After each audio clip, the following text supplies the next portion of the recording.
This video will cover the use of Revolver chamfer tools. They come in a number of different sizes, everything from 22 to about 45, and we certainly have all those available to you. What I'm going to do here is a 32 caliber, and all of the techniques and everything we're going to do apply directly to all the other sizes. There's really very little difference between how you do it from gun to gun. So this one example should take care of pretty much all your questions. This is simply a Smith & Wesson. This happens to be kind of a beat-up old 32. Just a fun old gun that's got a lot of history to it. Maybe one of these days it'd be a great project gun to do some things to. So we're going to use it today specifically to show you how to do the throat chamfering in the back of the barrel. And the reason that you do this is to improve accuracy. A lot of times the throat area or the forcing cone area in the back of the barrel is not very well set up for lead bullet. And so what we use is an 11-degree cutter. The 11-degree cutter is known to give good accuracy with lead bullets, and so this is a way to inexpensively improve accuracy in almost any revolver. So what we'll start with is we'll go ahead, we know we're already unloaded, and so we're going to go ahead and remove the cylinder. Okay, so when we send you this kit, it's only going to have the tools in it that you really need. This kit is complete. It has all the tools for 22 and 30 caliber, or I'm sorry, 32 caliber. So we're going to simplify it. We're going to just use the ones that are required specifically for us. Now, what we need is the 11-degree cutter, which is this one here. So we'll be needing that. We're going to need a T-handle, and we're going to need one of these rods. Now, this is a little cheater bar for assembly and disassembly.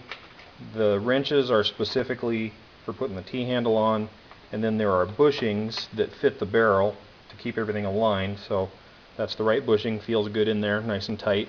So first thing I'm going to do is go ahead and put this in the pads so that it's nice and secure. This will allow me to work easier.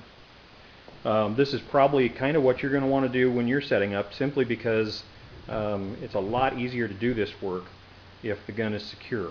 Okay, so the first thing you're going to want to do is we're going to install the cutter. So we get out the rod and the bushing. We're going to put the bushing on the threaded end, and it just needs to be just past the beginning there. In fact, it might even be better to that's where it's going to end up. It might even be better to insert it from the breech, because then I can make sure that it stays at that portion of the rod and serves its purpose. And its purpose is to align the back end here. Now, the other thing that we have is another tapered bushing, and this goes on the rod, and it's going to go all the way down to the muzzle, and that will align the muzzle. So you have a bushing here and a bushing here that are going to keep everything aligned, so you don't have to worry about the angle and getting anything crooked. So kind of almost idiot-proof. You know, I like to call it the KISS method, keep it simple. So now we take, this is the 11-degree cutter, and you're just going to put it in gently into the breech area, and this is a hardened tool, so of course you don't want to get too carried away and do damage to it. It's righty-tighty, lefty-loosey, but of course you're putting it on from the breech. And it has a slot cut in it back here in the back for a little cheater bar that comes in the kit. The cheater bar is just like that, no big deal, and you can just stick it in that slot, and then you'll tighten things up. Once the handle is on, then you have an opportunity to go ahead and tighten that cutter. And you don't want to be cutting while you're doing this. You're just using the handle to snug that up. You just snug it up a little bit. It's just finger tight. It's not anything real big deal. So don't get carried away with it. Now, I'm going to move the light down here and see if we can get a little better light on that. That looks a little better.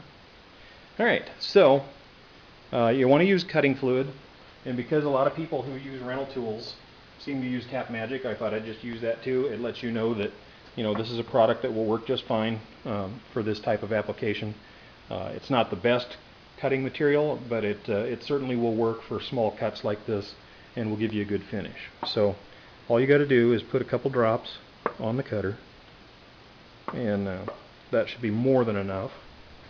Now, you have to hold the bushing at the muzzle up against the barrel in order to keep everything aligned and keep it going the right way.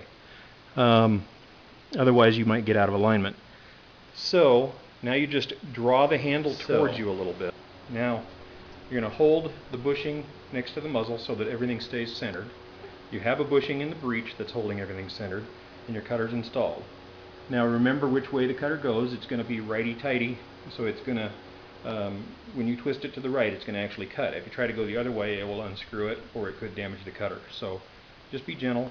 We don't need to cut a lot of material, so we're just going to pull gently and turn this, and you'll be able to feel it start. If you have a barrel that doesn't have a whole lot of forcing cone already there, you'll be able to feel it cutting the rifling. You'll feel the little bump as it hits each one. And as soon as it has pretty much made those uniform, you'll feel that that bump goes away pretty much. You won't notice it near as much. Now what I'm doing is, this is an older gun that's seen some wear, and I'm pretty sure that I don't need to really lengthen this forcing cone. I'm just trying to clean it up. So I think I've probably cut enough already, and it's not very much. It's just barely enough to load the flutes on the cutter, and I'll show you that here in just a second. The load of chip there, and there's another one. So each flute has a little bit of chips in it. Now what you're going to do to check everything and see how it turned out, put the cheater bar in, turn the opposite direction with the handle, and it just comes right apart. Like I said, it's just finger tight. You don't have to go crazy with this. Very simple tool to use, and it's a finesse tool. It doesn't require any horsepower whatsoever. Okay, so we just unthread this, back it out. Now you can see those chips. They're not very big. We let it cut slow, let it do it on its own. There's no reason to take any big giant cuts. And this is true no matter what caliber you're doing. They're all basically the same. So I'm going to remove the guide rod. Remember, there's still a bushing in here, so it could fall out. Take it out of the vise, and I'm just going to tip it so we can look in there and see how that forcing cone looks. And I don't know if you can see that as well as I can. Try and get a little light on it. And I'll take some stills also to show you this. You can actually see now, looking in there, where the rifling starts. This is about the depth I would expect to see for a .32 caliber. You're going to have a nice 11-degree cone, and then you'll see the rifling starting. And you know, before I did this, I don't remember if we got a really good shot of that or not, but before we did this, the forcing cone was very eroded and rounded off. So now we have a nice crisp edge, and I'm betting that our accuracy will improve. The last time I shot this with factory ammunition, it was probably shooting 2.5 or 3 inches at 50 feet. So the goal is to tighten things up a little bit, and this gun's in good shape other than being a little ugly, so it should shoot better. And the other thing that we may do at some point is uniform the cylinder throats in the cylinder itself.